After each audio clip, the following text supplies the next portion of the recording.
Hey guys, how's it going? It's Mike with another MLS Updater, and today we're going to be talking about four sides who have made big purchases in the MLS secondary transfer window, and those players are making a big impact on their sides already. So, let's start in the Eastern Conference and the big money signing of Cucho Hernandez at the Columbus Crew. The strikers come in on a DP contract, $10 million roughly, from Watford, recently relegated from the Premier League. But his arrival has sparked energy, excitement, and a clinical edge into this attacking part of the side. Previously, in the season, they'd started well, but quite slow when going forward. Now, the link-up play between him and Zelarayán especially is causing a lot of issues for sides that they come up against. They have moved from a side down in the bottom areas of the Eastern Conference all the way up into fifth now. They're in those playoff spots and are looking incredibly dangerous. Cucho has 5 goals in 6 games, and he scored again on the weekend against New York City FC. Zelarayán got the other 2 in a 3-2 win. The two of them celebrated in the Dragon Ball style, reminiscent of Joseph Martinez and Miguel Almiron. And these two have that sort of partnership, that incredibly dangerous partnership that those two players previously had at Atlanta. And teams are going to have to be careful now. Sides like Orlando City are dropping out of those playoff spots, and they're going to need to really change their fortunes to be able to keep up with the side that had all the tools except for that central striker. Now they have it, and Columbus Crew will be looking to ensure that they are in those spots coming towards the end of the regular season and going into the postseason. So, moving across to the Western Conference, and the side sitting rock bottom, Sporting Kansas City, got off to the most difficult of starts before the season even started itself, losing Gadi Kinda and Alan Pulido, 2 designated players, to injury for the season, made the start as hard as it could possibly be. And throughout the season to date, they've had a lot of difficulties with injuries and suspensions that have really affected this side and left them with bare bones for a majority of the games. But 2 new signings have come in that have really stepped up, especially this weekend, that got them the win against LA Galaxy.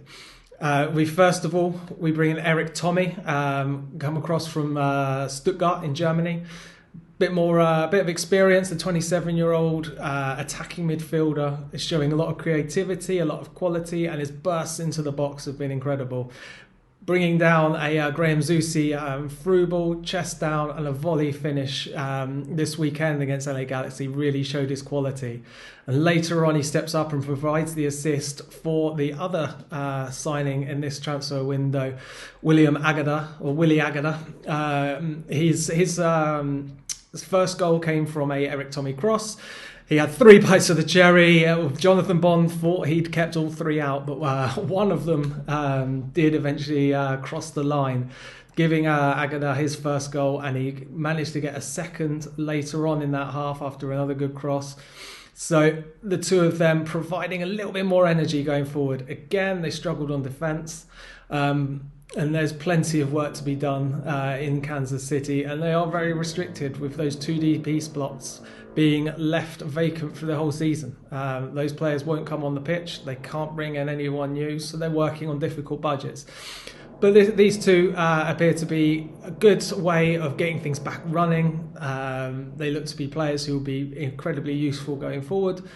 This season is everything's a little bit too far. Falling at the wayside to Sacramento Republic in the Open Cup will hurt. That was all their eggs were going into that basket. So it is all signs pointing to 2023 now, and players will be fighting to make sure that they get their spot on the roster next year, while Peter Vermees and the back office will be looking at ways that they can improve this side for 2023.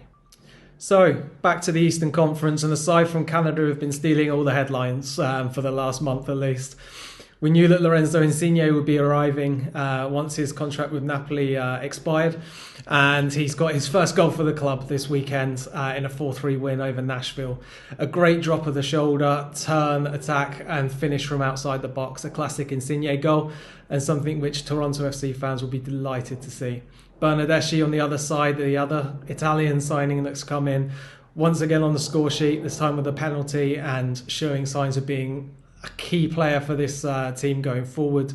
But younger than Bernardeschi, he's the future face of this side, it seems, and is playing incredibly well. Jonathan Osorio really getting amongst the goals again, and this midfield is showing to be incredibly well improved. Mark Anthony Kaye has also come in on a trade.